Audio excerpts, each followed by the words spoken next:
Hello everyone and welcome to this Nikon Z 40mm f.2 lens review and also POV photography testing fun video. Yeah, I'm not really sure, but essentially what I'm doing is I'm literally going all the way from bringing this brand new bit of kit home and taking it out and seeing exactly how it works so that you can be well informed before you buy it, etc, etc. But yeah, so I'll box it, then we'll do some POV and then we'll look at the photos afterwards. Cool, sounds good. So this I will be using with the Nikon Z5. It's what I'm currently filming on now and what you can currently see. So I'm currently using a old Nikon AF Nikkor lens at 10mm to actually film this, just on my desk. So I'm not actually using one of the Z series lenses for this, but we shall unbox it anyway. So as is pretty normal with Nikon stuff, you get a huge amount of paperwork and, well, not paperwork, but a huge amount of, let's be honest, recycling. And then we've got a folded down here. It's actually very well packaged, I think, without using loads of plastic. It uses the cardboard and stuff very well. But as you can see in the box, I've just taken the lens out. But there is not really a lot else to the box. It's literally just all cardboard. So I'm going to move that over to the side, over there. But here is the lens itself. Here we go. So as you can see, it's quite short and stumpy compared to some of the other lenses and stuff that are actually available with Nikon. But I don't see any problems with that at all. It might not look the prettiest, but so long as it performs well, and I think it probably will at f2. If that's the sort of thing that you're after, then absolutely perfect. So yeah, and yeah, it comes with the standard. You can actually see the shutter in there, which is lovely. But you can see that it's pretty standard Nikon lens. This is without the covers on as well, and yeah, this is autofocus as well, but obviously it includes the manual focus ring too.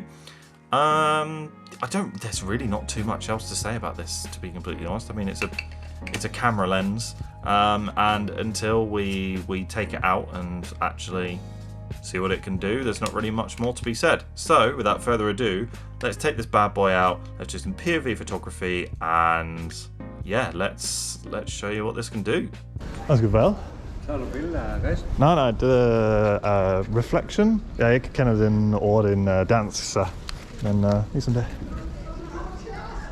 Okay, det ser bra. Okay. Yeah. Have a good day. So as you can see, a couple of things have been blurred in this video already, and that is in fact thanks to Danish law, where unfortunately, unless you have written permission for people, you cannot take video and or photos of them without written permission. And so the best thing to do is literally just to blur their faces. But I still hope that you enjoy the video despite this.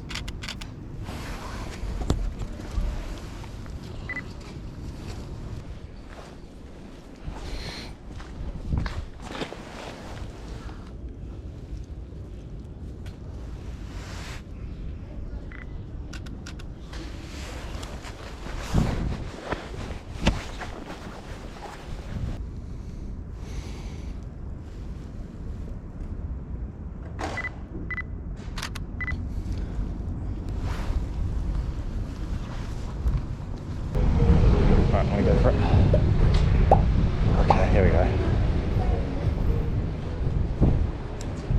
Nice little sign.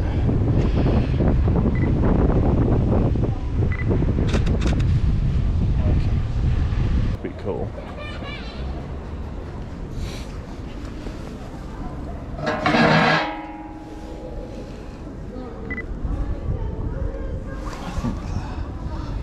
Makes more sense to have a bigger f-stop for this.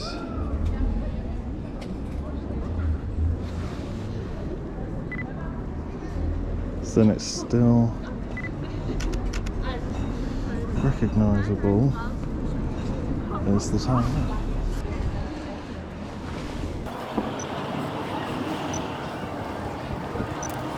I think I want manual focus.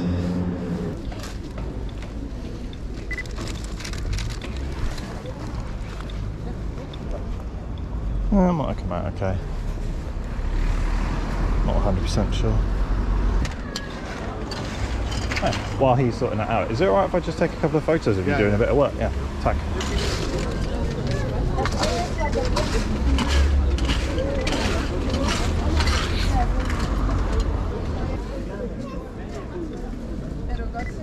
So I know it's a bit random, but thank you.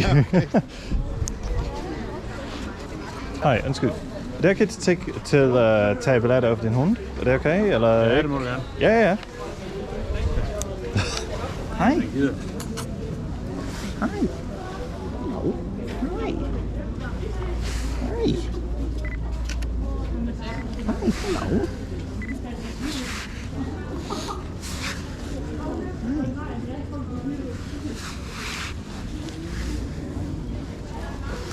Hi, hello. Yeah, I know.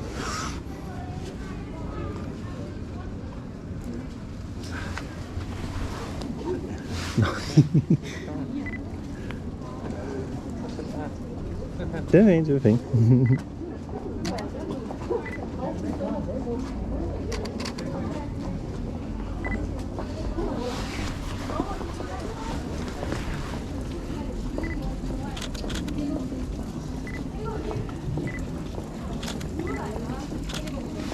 Så, tusind tak for det.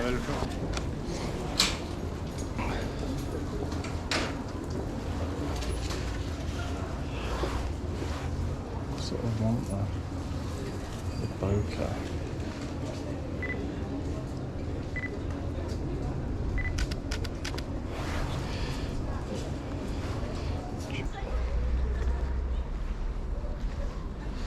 See if I can get a tracking shot.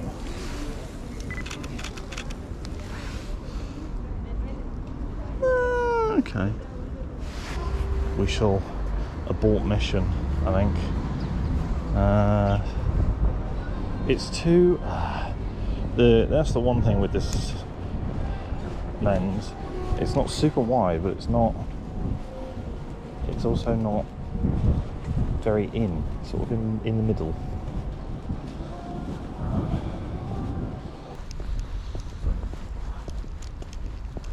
Ooh. However, the sky hasn't really gone orangey yet, but a lovely car.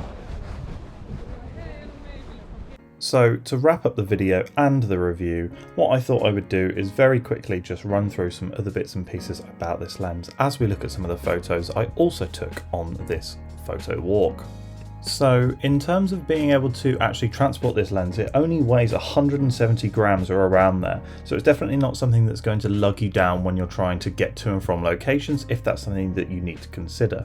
Something else to consider is that the focus speed is very, very quick. Now, personally, I wouldn't use this for something like sports photography, but it is good to know that the camera lens is there when you need it. There's a very generally good sharpness on the images. I have found that f2.8 is the sweet spot for me personally, but obviously that depends on each person. And the only other thing really that I really wanted to mention was that the plastic mount may not be 100% as weatherproof as some of the more expensive lenses, with this lens being around about £250, $300, that sort of price range. And in all honesty, I would genuinely recommend this lens if you aren't looking to spend too much on a prime lens for your Nikon Z series cameras. However, more than likely, if you spent a lot of money on your Z series camera, which, let's be honest, they are quite expensive, then you might have already bought, you know, the more expensive lenses. But I would definitely recommend this. The one thing that I would actually like to mention as well is that there is no in-lens stabilization like there is with some of the zoom lenses. However, with the Nikon Z series cameras, there is stabilization built into the cameras, which is very, very good, or at least I found it very, very good. That's it for this review. I hope you've enjoyed the video. Please do like and subscribe. It doesn't cost a thing, and it genuinely means a hell of a lot to me. And I hope to see you in the next few videos. Thank you for watching.